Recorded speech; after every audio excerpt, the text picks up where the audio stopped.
શું માગણી છે? કેટલા વર્ષથી ખેતી કરો છો તમે? 80 વર્ષથી. તમારા કોર્ટમાં કંઈ ચાલે છે? ઓકે, તો કોઈ કોર્ટે ડિસિઝન હજુ આપ્યું નહીં અને નગરપાલિકા તમારી જમીનનો કબજો કરી રહી છે તમને જાણ વગર? ઓકે, તમારી માગણી શું છે?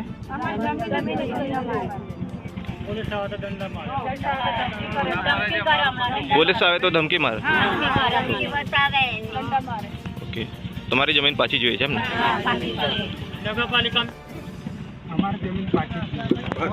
જમીન જોઈએ. કેટલા વર્ષથી તમે ખેતી કરો છો? 80 વર્ષથી. તમારો કેસ ચાલે છે આમાં? હા, કેસ ચાલે છે. કોઈ ડિસિઝન આવ્યું તમને? ના, કોઈ આપ્યું નથી. હજુ કોર્ટને કોઈ જજમેન્ટ આપ્યું નહીં? 9 તારીખે. તો આ નગરપાલિકા તમને જાણ કર્યા વગર કામ ચાલુ કરી દીધું હા, જાણ કર્યા વગર. અને તમારે ખેડૂતને નુકસાન કર્યું. તમારી માગણી શું છે? જમીન જમીન તમારી પાછી જોઈએ. તમારું નામ શું?